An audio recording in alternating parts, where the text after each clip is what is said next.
உத்தரப்பிரதேச மாநிலத்தில் உள்ள மீரட் பகுதியில் சௌரப் ராஜ்புத் என்ற 32 வயது நபர் தனது மனைவி மற்றும் அவரது காதலனால் கொடூரமாக கொலை செய்யப்பட்ட சம்பவம் நாட்டையே உலுக்கியுள்ளது.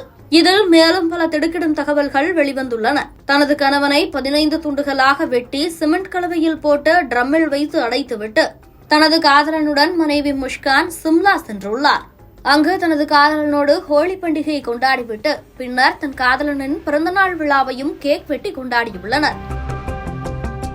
அவர்கள் கேக் வெட்டி பிறகு முஷ்கான் தனது காதலனுக்கு அதனை ஊட்டிவிடும் வீடியோவும் அவர்கள் இருவரும் ஹோலி கொண்டாடும் வீடியோவும் சமூக வலைதளங்களில் வைரலாகி வருகிறது.